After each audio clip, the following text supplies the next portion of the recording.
So 7-9 is finding measures of similar figures, and really what it is, it's one step further than what we were doing before. So it's not adding a whole lot of complexity on today.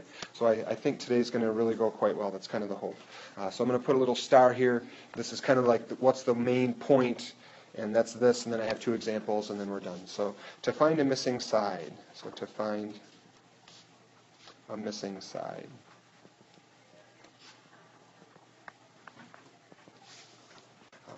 All right, so find a missing side. First thing is you set up a proportion. So set up a proportion.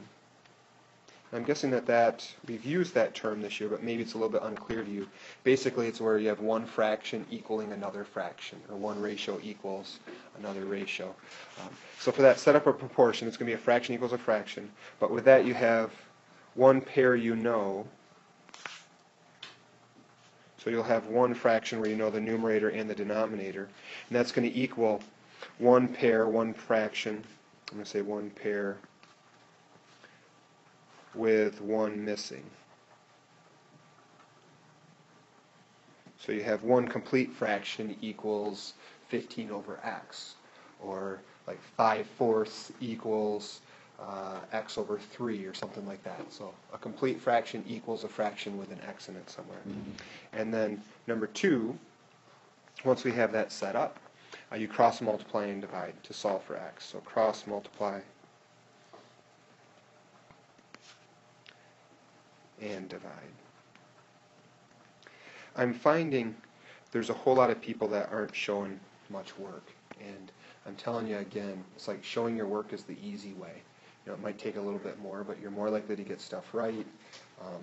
Answers, what to do, will just kind of like pop off the page. Hopefully, please, please, please start showing your work. It's going to make your life a lot easier.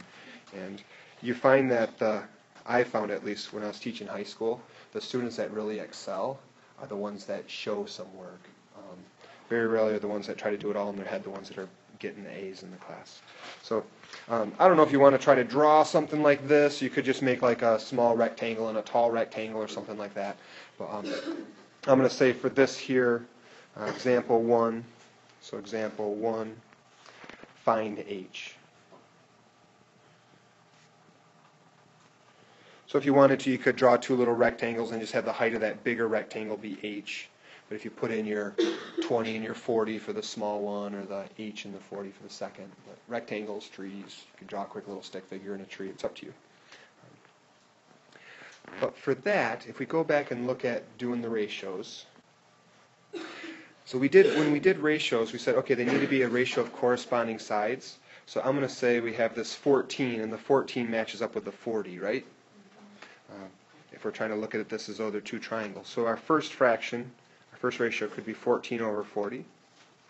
And we could have done 40 over 14. It doesn't really matter which one you start with. I'm just going left to right. But now when we do this next one, our next fraction is going to be the 20 and the h. What has to go in the numerator, the 20 or the h? 20. Because we started with the 14 in the numerator, then the 20 also has to go in the numerator. So you have 20 over h.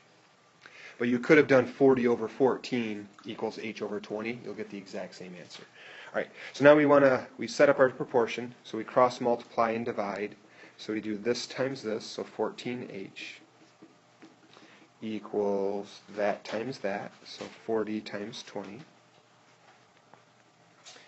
And the nice part is if you actually show your work, once you set everything up, now you can really kind of stop thinking. As long as you know how to solve math equations, which you've been doing for a while, you're kind of done with the problem. You just go back and do the same solving for a variable that you've done for years. So you get 14h equals, I did 4 times 2 is 8, and then you have the 2 zeros, so 800.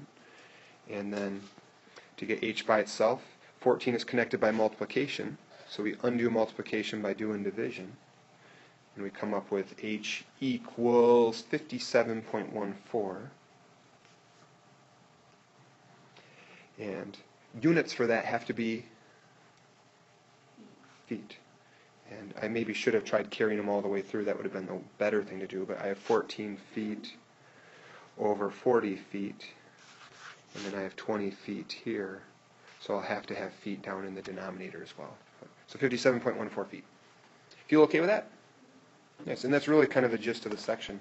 We want to make one thing a little bit more A little bit more complex, a little bit more confusing. If you want to quick draw this, you can. You could pause me and do that.